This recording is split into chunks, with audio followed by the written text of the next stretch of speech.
श्री गुरुचरित्र अध्याय 52वा। श्री गुरुचरित्र अवतरणिका। ओम श्री गणेशाय नमः।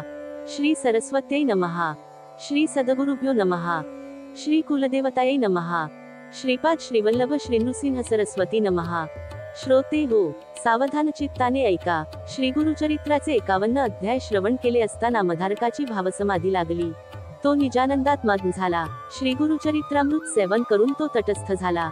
त्याच्या ठिकाणी अष्टसात्विक भाव निर्माण झाले। सर्वांगावर घामाचे बिंदू उत्पन्न होऊन रोमांच उभे राहिले।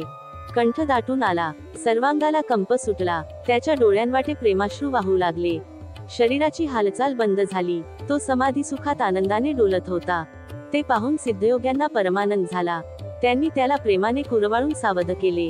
त्याला गाढ प्रेमालिंगन देऊन ते म्हणाले, बाळ, नामधारका, तू खरोखर भवसागर तरुण गेला आहेस। पण तू असा समाधी अवस्थेत राहिलास तर तुला मिळालेले ज्ञान तुझ्याच ठिकाणी राहील। मग लोकांचा उद्धार कसा होईल? तू वारंवार विचारलेस म्हणूनच मला श्रीगुरूंची अमृतवाणी आठवली। ती त्रिविध तापांचा, सर्व दुःखाचा नाश करणारी आहे। तुझ्यामुळेच मला श्रीगुरुचरित्र आठवले। तूही ते एकाग्रचित्ताने श्रवण केलेस। सिद्धयोगी असे बोलले असता नामधारकाने डोळे उघडले। तो हात सोडून उभा राहिला व सिद्धयोग्यांना म्हणाला, स्वामी, तुम्ही खरोखर कृपातरू आहात। या विश्वाचे तुम्ही आधार आहात। तुमच्या कृपेनेच संसारसागर पार करता येतो। माझ्यावर तुमचे अनंत उपकार आहेत। आता माझी एक विनवणी आहे। अमृतापेक्षा श्रेष्ठ अशा श्रीगुरुचरित्रामृताची अवतरणिका मला सांगा। आपण सांगितलेल्या श्रीगुरुचरित्रामृतात भक्तजनांच्या चित्तवृत्ती बुडून गेल्या असल्या तरी मी अद्यापही अतृप्त आहे।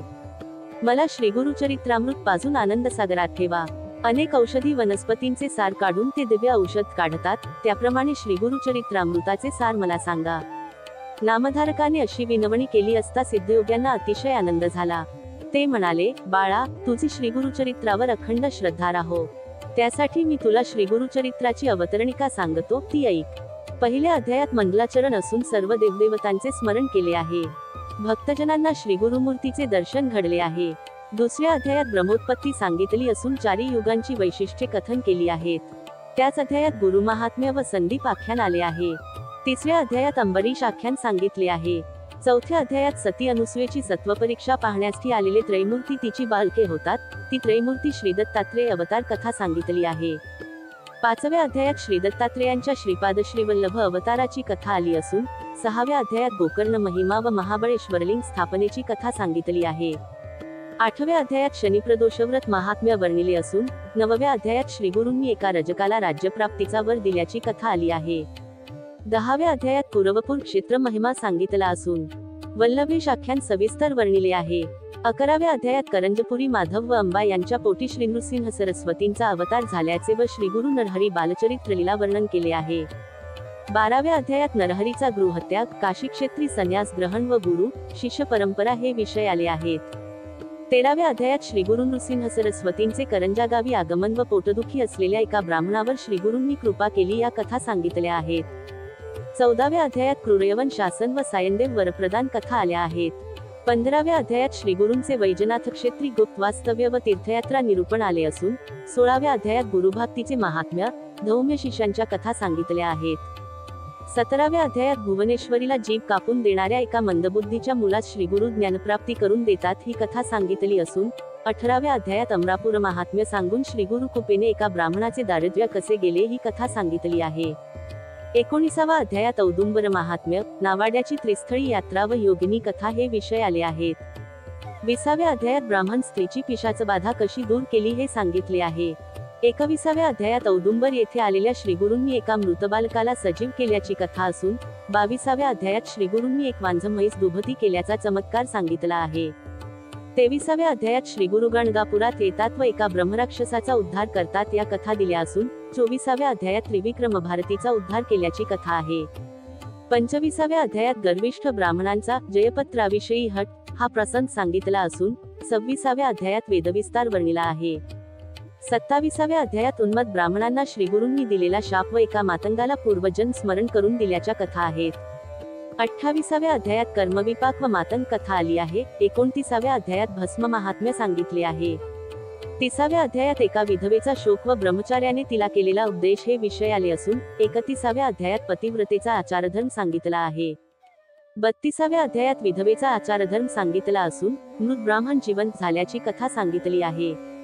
33व्या अध्यायात रुद्राक्ष महात्म्य व सुधर्मतारक आख्यान आले आहे.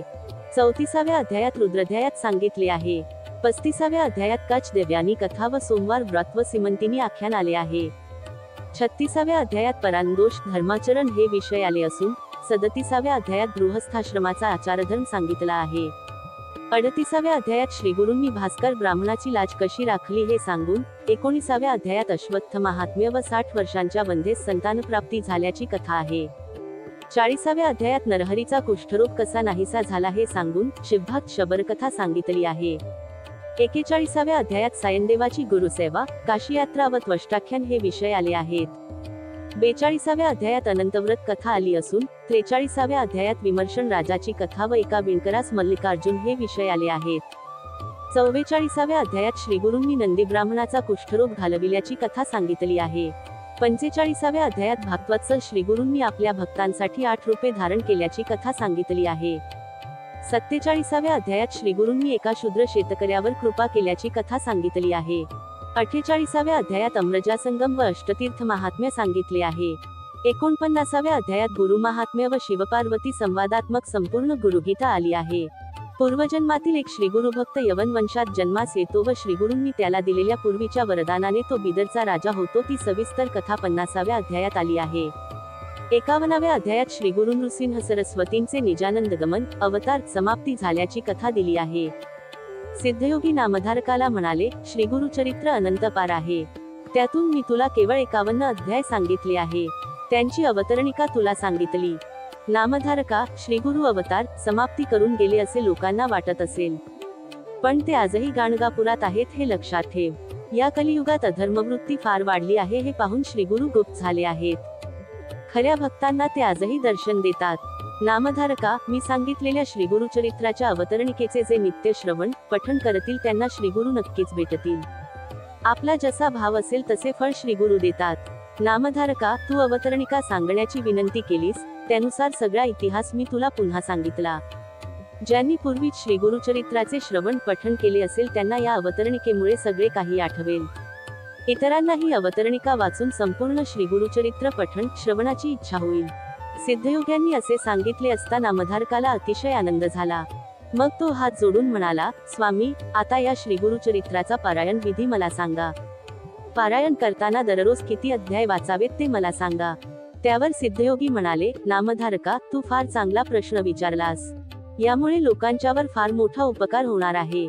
आता तुला पारायणाविषयी सांगतो. आपले अंतःकरण पवित्र असताना दररोज शुचिर्भूतपणे जमेल तेवढे श्रीगुरु चरित्र वाचावे. दुसरा प्रकार, पारायणविधी केले असता फार मोठे पुण्य प्राप्त होते. दिनशुद्धी पाहून म्हणजे शुभ दिवशी पारायणाला प्रारंभ करावा. प्रथम स्नानसंध्या करावी. जेथे पारायण करावयाचे ती जागा पवित्र करावी. रांगोळ्या काढाव्यात. देशकालादी संकल्प करून ग्रंथरूपी श्रीगुरूंचे यथाविधी पूजन करावे. ब्राह्मणाचीही पूजा करावी. प्रथम दिवसापासून पारायण संपेपर्यंत एकाच स्थानी बसावे. वाचन चालू असताना अनावश्यक अथवा भाषण करू नये. ब्रह्मचर्यादी नियम कसोशीने पाळावेत. पारायण चालू असताना दिवा प्रज्वलित असावा. देव, ब्राह्मण व घरातील वडीलधाऱ्या व्यक्तींना नमस्कार करून पूर्वोत्तर मुख करून बसावे व वाचनास प्रारंभ करावा. प्रतिदिवशी वाचावयाची अध्यायसंख्या पहिल्या दिवशी 1 ते 7 अध्याय वाचावेत. दुसऱ्या दिवशी 8 ते 18 अध्याय वाचावेत.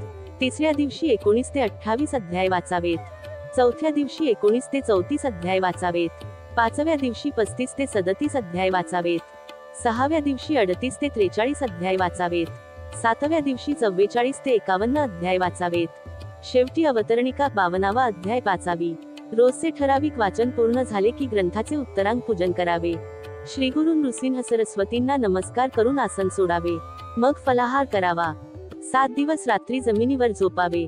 सदैव शास्त्राधारे पवित्र व्रतस्थ असावे. पारायण पूर्ण झाल्यावर ब्राह्मण सुवासिनीस भोजन द्यावे. यथाशक्ती दक्षिणा द्यावी. सर्वांना संतुष्ट करावे. अशा रीतीने सर्व नियमांचे पालन करून सप्ताह पारायण पूर्ण केले असता श्रीगुरूंचे दर्शन होते. भूतप्रेतादी बाधा नाश पावून सर्व सुखांची प्राप्ती होते.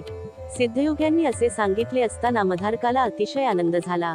आपण धन्य झालो, कृतकृत्य झालो असे म्हणून त्याने सिद्धयोग्यांच्या चरणांवर मस्तक टेकले. सिद्धयोग्यांचे शब्द हीच रत्नांची खाण. नामधारकाने त्यातील रत्ने घेऊन 51 रांजण भरले व याचक भक्तांना संतुष्ट केले. सिद्धयोगी हाच कल्पवृक्ष. नामधारकाने भक्तजनांवर परोपकार करण्यासाठी हात पसरून याचना केली. सिद्धमुनी हाच मेघ, नामधारक हा चातक. त्याने मुख पसरून त्या मेघाकडे एक बिंदू मागितला असता त्या मेघाने अपार वर्षाव करून भक्तांना अमृताचा लाभ करून दिला. अशा रीतीने श्रीगुरुचरित्रामृतातील श्रीगुरुचरित्र अवतरणिका नावाचा अध्याय 52 समाप्त. श्री गुरु दत्तात्रेयार्पणमस्तु. श्री गुरुदेव दत्त. श्री गुरुचरित्र सारामृत समाप्त. ओम तत्सत.